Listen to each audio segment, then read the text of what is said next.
Good afternoon, and what is a warm, bright and sunny day. It is Thursday the 8th of June. I've got a nice hot cup of tea and a box to continue unboxing. Now, I have already pulled out the card decks for Robert E. Howard's Conan Adventure in an Age Undreamed of, and I've started looking at some of the supplements for the game. So far, let's have a look in this pack.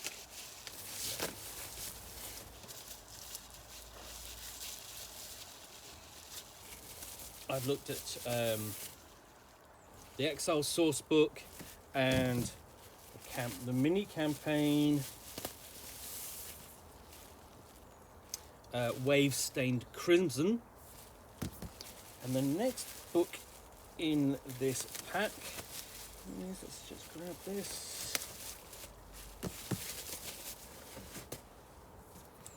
is Conan the King.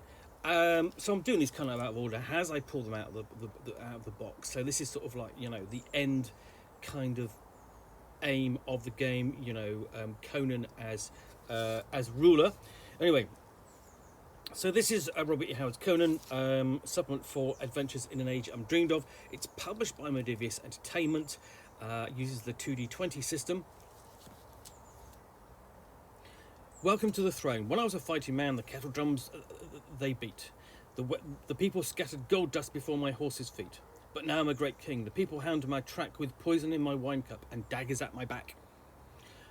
Just as Conan's ultimate destiny was to claim the throne of Aquilonia, the crown jewel of Hyperborean civilizations, Conan the King is the ultimate source book to those kingdoms and the most dangerous battlefield of all, that of the court. With guidelines contained in this book, players may fight to earn thrones of their own, or die trying. New options for player characters include the courtier, healer, knight, minstrel and noble, including new casts, talents, background stories and other options. The flower of the Hyperborean age, regal Aquilonia, where Conan became king. Guidelines for campaigns set on the road to the throne, all the intrigues and plots within the court. Monstrous foes such as Satha the Undying, Yogtha, the demon plant of Yag, winged knight mount and the demonic slave of the ring. Allies and enemies such as Zelata the witch, the mad poet Ronaldo, the exiled priest Orestes, Exalton, resurrected lord of ancient Acheron and more. Myth and magic of the dreaming west, from the state religion of Mitra to the hidden cult of Asura, with items such as the heart of Arim, an entity such as the ghost of Epimestius, the mage, new rules for the ultimate measures of status within the court, holdings and titles, art and maps developed by the new experienced Conan creators, developed with leading Conan scholars. This is the essential guide to the treacherous courts and battlefields of the Hyperborean age, just as Howard envisioned them. Important members of the court, such as the Councillor, Publius, Count Trachera, General Prospero, Zenobia the slave who became the queen, and finally King Conan. So there's an awful lot in a slim book. And all of that is on listed on the back page blurb. Just show that to you once I get the plastic off. Come off easily. There we go. So there we go. That's the full cover. That's the back cover blurb, and inside we have that full cover sans text and an advert on the inside back cover. We don't have an advert on the inside back cover. It's basically repeated, which is a little bit a change for the Conan line in general. So here we have content and credits page.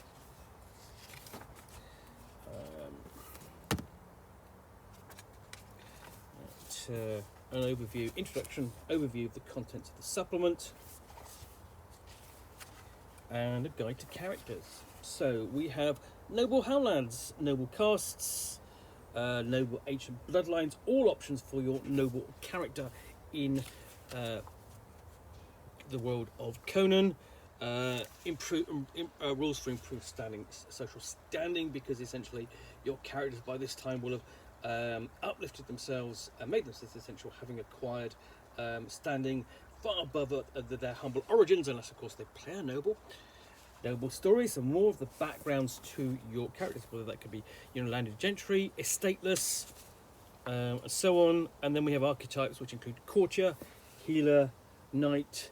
So you still have skilled character types within the sort of the general kind of archetype for, or just sort of broad category of nobles. So you still have the warrior noble, and then the conniving noble, minstrel, and then the straight noble. And to go with this, new talents including the command talents for the military, sorcery talents, society talents, warfare talents that you can bring into play under certain circumstances, noble natures. So basically your character sort of like main characters sort of like personal characteristics. Educations, so foreign, parental, private tutor, war academy, noble court stories, all designed to enable the creation of interesting characters, whether that's player characters or even NPCs.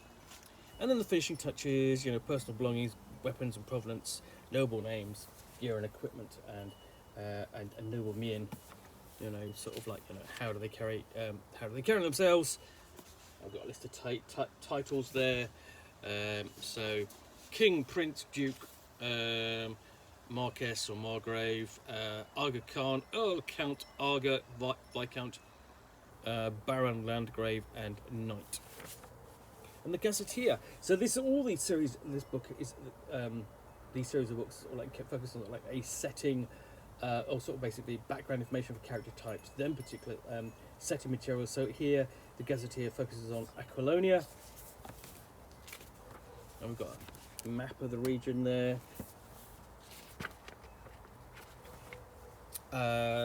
Description of Aquilonia before the coming of Conan. So you've got sort of like development, sort of like what it's like, what it was like, what it is now, and details about the involvement with the Aquilonians' involvement with the Picts, and then the 500 Years' War, the ruins of Chiron, and then Aquilonian geography. Aquilonian cities, and great descriptions of those. So we've got more description of the city of Shema, accompanied by a map. The societies, we've got a nice illustration of the city there. Ruins to be found across the country of Aquilonia, because always your player character is going to be attracted by the possibility of what might be held in those ruins. Events, so courtly events. So intrigue, courtly love, war and preparation for war. The Game of Kings and Events of Kingdoms. So this is sort of taking it onto a bigger stage still. And we have natural events, war events, intrigue events, unnatural events. So lists of events that you can just, the game master can randomly roll and create. And we've got discussions of scrying or corruption from the outer dark for our natural events. Natural events could be strife or plague. And then a discussion of the post-Hyborian Age. What happens next? What happens after the Shining Kingdoms have gone? Myth and magic at this scale. So touch of Kings, prophecy, involvement of poetry, question of lineage, of course, really important. Can you carry on your name through your progeny? Encounters, creatures of the night, Blackhound, Slave of the Ring, Yogg-Thur, Vampire Plant, Yarg. Various NPCs.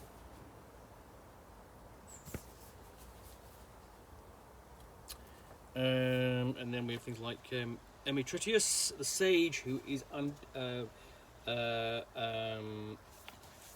full of stats for him. Unfortunately undead, probably why he's annoyed. Kings and Courts of the Dreaming List, full list of those. And King or Queen, toughened or Nemesis, depending upon their power. You know, you want to use them as an NPC. So you've got, like, for example, so let's see what you've got here is a full list of the Kings and Queens, and depending upon when you set your game, and then generic stats for all of them. You know, your players aren't going to know. So various NPCs.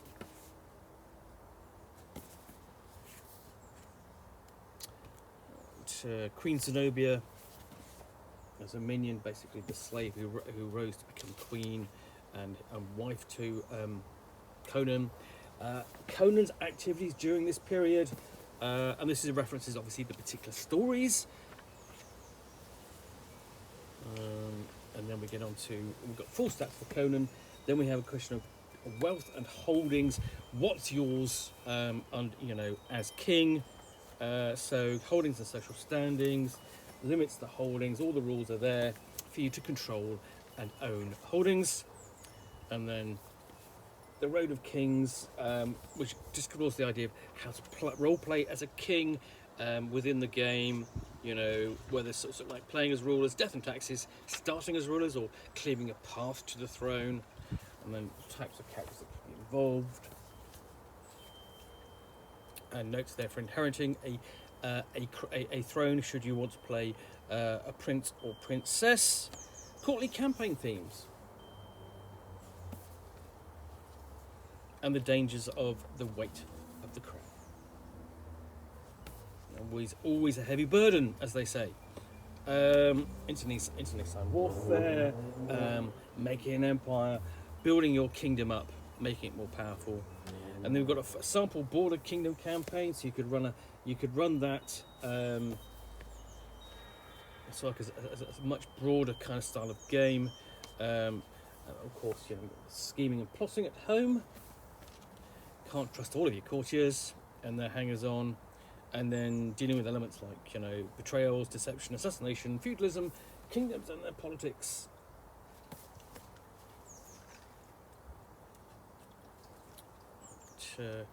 And this looks at sort of like the various different nations: Aquilonia, Corinthia, Koth, Media. Just an overview of how similar politics and situations are handled there. Cosmopolitan city. And then carousing at court for, you know, when you're not actually intriguing and the like. Court carousing events. One of the features of the line has been these carousing event tables, so that some things, you know, your downtime can be interesting. Kingdom management, factions, power.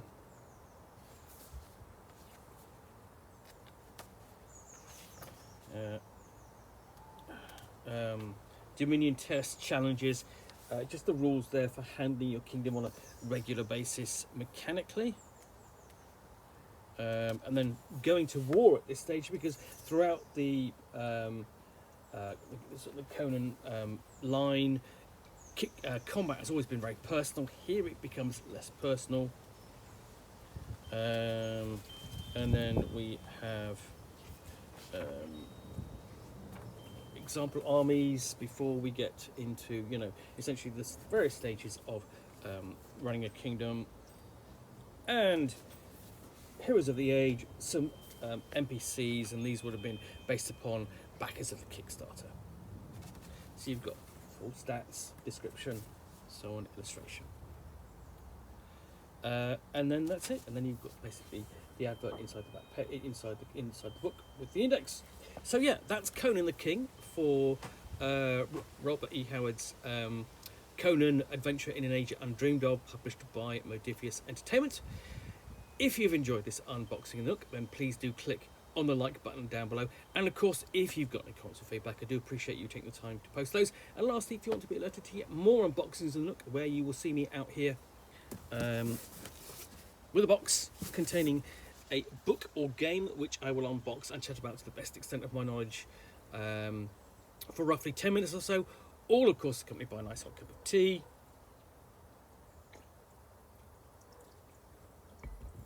then please do click on the subscribe button down below.